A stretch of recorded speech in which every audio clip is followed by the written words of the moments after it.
नमस्कार दोस्तों। जब एग्ज़ाम करीब होता है ना, तो हमें से लगभग हर किसी के दिमाग में दो प्रश्न आते हैं। हो सकता है कि आपके दिमाग में इसमें से कोई एक ही प्रश्न आ रहा हो। आज मैं इन प्रश्नों की बात करूंगा। मैं अपने तरीके से इनका जवाब भी दूंगा। पहला प्रश्न यही आता है दिमाग में कि क्या इस साल मुझे एग्ज़ाम देना चाहिए कि नहीं। और दूसरा प्रश्न ये है कि अगर मैं इस बार फेल हो गया या फेल हो गई तो क्या होगा। एक एक करके इन दोनों प्रश्नों पे बात करते हैं। सबसे पहले मैं इसे लेता हूँ। अगर आपके दिमाग में ये बात आ रही है कि क्या मुझे एग्ज़ाम देना चाहिए या नहीं, तो इसका सीधा सा हिसाब है। देखिए, ये प्रश्न अपने आप में ये दिखाता है कि हमें या तो कहीं ना कहीं डर लग रहा है या हमारी तैयारी में कहीं चूक हुई है। हमें ऐसा महसूस हो रहा है कि तैयारी अच्छी नहीं है, लेकिन इसके बावजूद कुछ और भी चीज़ें हैं जिससे तय होता है कि हम एग्ज़ाम दें या नहीं दें। जैसे एग्ज़ाम्पल के तौर पे, अगर आपका आखिरी अटैम्प्ट है, ध्यान से समझिएगा, अगर आपका आखिरी अटैम्प्ट है और आपकी एज लिमिट भी पूरी होने वाली है इसी साल, तब आपके दिमाग में एक क्वेश्चन आना ही नहीं चाहिए, आपको देना ही देना है। आपके पास कोई ऑप्शन नहीं है, छोड़ देंगे अगले साल देने के लायक नहीं रहेंगे, तब तो आपको देना ही चाहिए। ठीक है, लेकिन आपके आखिरी अटैम्प्ट बचे हैं, लेकिन एज अभी बाकी है, 1-2 साल और बाकी है, और आपके दिमाग में आ रहा है कि मुझे छोड़ देना चाहिए इस साल और अच्छे से तैयारी करके मैं आगे दे सकता हूँ, तो आपको एग्ज़ाम नहीं देना चाहिए। क्योंकि यहाँ आप रिस्क लेंगे तो फिर फंस जाएंगे। आपको अंदर से लग रहा है कि अभी अच्छे से तैयारी नहीं है और इसके बाद दोबारा मौका नहीं मिलेगा, तब आपको इस एग्ज़ाम को छोड़ देना चाहिए, अगले साल फिर दे सकते हैं। चलिए दूसरे सिचुएशन पे बात करते हैं। इसी प्रश्न का एक अगला हिस्सा है कि अभी आपने तैयारी शुरू की है और आपका पहला अटैम्प्ट होने जा रहा है, और ये प्रश्न आपके दिमाग में आ रहा है क्योंकि इस सिचुएशन में भी ये प्रश्न आता है। अगर ऐसी स्थिति में आपके दिमाग में प्रश्न आ रहा है कि पहले अटैम्प्ट में ही क्या मुझे ये एग्ज़ाम छोड़ के अगले साल देना चाहिए, तो इसके कई कारण हो सकते हैं। दो मुख्यतः कारण, एक ये होता है कि देखिए, हमें लगता है कि तैयारी अभी कंप्लीट नहीं हुई है और करेंगे तो देंगे। और ये जो लगना है ना, ये उन लोगों को भी लगता है जो 1 साल से तैयारी कर रहे हैं, 2 साल से तैयारी कर रहे हैं या उसके पहले से तैयारी कर रहे हैं। देखिए, आपको एग्ज़ाम देना ही चाहिए। अगर आप पिछले 6 महीनों से भी अच्छे से तैयारी कर रहे हैं ईमानदारी से, तो आपको निश्चित रूप से एग्ज़ाम देना चाहिए। क्योंकि हर उस व्यक्ति को पहली बार में थोड़ा सा लगता है कि पता नहीं मेरी तैयारी उस लेवल की है कि नहीं है। तो जब तक आप एग्ज़ाम देंगे नहीं, तब तक आपको पता कैसे चलेगा कि आपकी तैयारी उस लेवल की है या नहीं है। मैं ये नहीं कह रहा हूँ कि आज ही आपका मूड बना और एग्ज़ाम देने चले गए। मैं उन लोगों की बात कर रहा हूँ जो पिछले 6 महीने से, साल भर से पढ़ाई कर रहे हैं और उन्हें लगता है कि मुझे एग्ज़ाम देना चाहिए कि नहीं देना चाहिए। आपको निश्चित रूप से देना चाहिए। और एक और सिचुएशन है, पहला अटेम्प्ट है लेकिन जैसे तैसे किसी के कहने पे फॉर्म भर दिए थे और आप अपना अटेम्प्ट ख़राब नहीं करना चाहते, तो कोई दिक्कत नहीं है, मत दीजिए।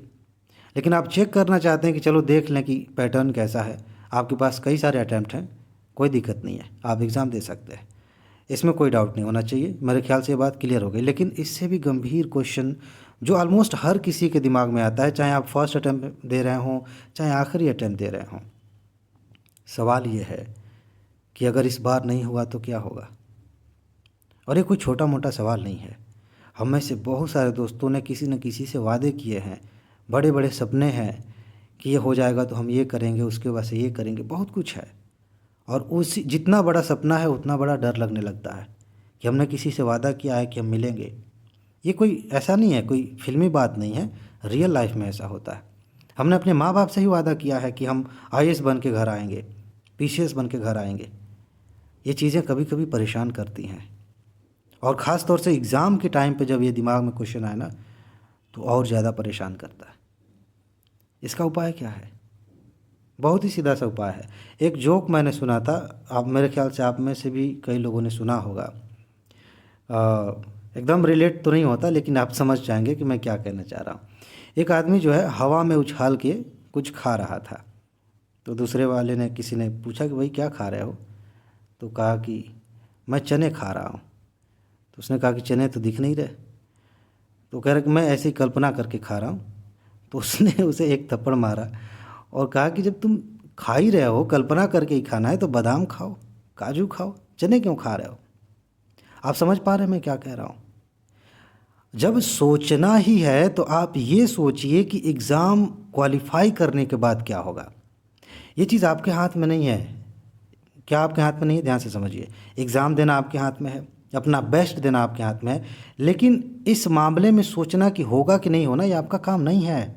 आप अच्छा स्कोर करेंगे तो निश्चित रूप से आपका होगा, और अच्छा स्कोर करने का आधार यही है जिस पे मैं सबसे ज़्यादा ज़ोर देता हूँ कि आप मानसिक रूप से कूल रहें, शांत रहें, मस्त रहें, मुस्कुराते रहें। यही तो मैं कहता हूँ।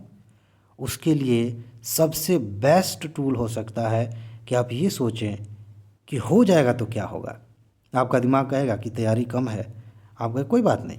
बहुत सारे ऐसे लोग हैं जिन्होंने टॉप किया है, लेकिन वो उस समय एग्ज़ाम जब दे रहे थे, प्री दे रहे थे, उनकी तैयारी अच्छी नहीं थी, वो डरे हुए थे, लेकिन उनका हो गया। तो आप ऐसा क्यों नहीं सोचे? जब सोचना ही है तो अच्छा सोचिए ना। इसका फ़ायदा ये होगा कि आपके अंदर कॉन्फिडेंस आ जाएगा, आप अच्छा महसूस करेंगे, आप वो सारी चीज़ें इमेजिन करेंगे जो आप चाहते हैं। अभी क्या है कि जैसे ही ये क्वेश्चन आता है कि नहीं हुआ तो क्या होगा, तो वो सब कुछ दिमाग में आता है जो आप नहीं चाहते, वो सब कुछ दिमाग में आता है जिससे आपको परेशानी होती है, जिससे आपको डर लगता है। इसका उपाय सिंपल सा है। आप ये सोचिए कि हो गया तो क्या होगा। आप ये सोचिए कि एग्ज़ाम के दिन आपने एग्ज़ाम से बाहर निकलने के बाद फ़ोन किया अपने दोस्तों के पास, उन लोगों के पास जो आपसे प्यार करते हैं, और खुशी के मारे चिल्लाते हुए कहा कि मज़ा आ गया, बहुत अच्छा एग्ज़ाम था। सोचना ही है तो ये सोचिए, क्योंकि इसकी वजह से आपकी पूरी पर्सनालिटी पॉजिटिव हो जाएगी। इसकी वजह से आपके ऐसे बहुत सारे क्वेश्चन सही हो जाएंगे जो अन्यथा आप गलत कर सकते थे, अपने नेगेटिव सोच की वजह से गलत कर सकते थे। और यकीन मानिए इसमें इतनी ताकत है कि आप इसके दम पे इतने पॉजिटिव हो जाएंगे, इतने क्वेश्चन सही कर सकते हैं कि आराम से आप फेल होते होते बच जाएंगे। आप कई क्वेश्चंस इस सोच के आधार पे सही कर सकते हैं। तो अब से एग्ज़ाम तक आपके दिमाग में अगर कोई बात इस तरह की आती है कि अगर नहीं हुआ तो क्या होगा, तो तुरंत उसको रिप्लेस करिए। उसके साथ झगड़ा करने की ज़रूरत नहीं है, उससे डरने की ज़रूरत नहीं है। अपने आप से तुरंत कहिए कि जब सोचना ही है तो ये सोचते हैं ना कि हो जाएगा तो क्या होगा, कितना मज़ा आएगा, कितने सब लोग खुश होंगे, हमें कितना मज़ा आएगा, उसके बाद से मेंस की तैयारी करेंगे कितना बढ़िया होगा, फाइनल सिलेक्शन हो जाएगा तो कितना मज़ा आएगा। ये सोचिए, यकीन मानिए बहुत मज़ा आएगा और आपका सिलेक्शन भी होगा। ठीक है जी। तो इसमें बस इतनी बातें करनी थी। अपना ख्याल रखिए, खुश रहिए, मस्त रहिए। आगे मिलते हैं। नमस्कार।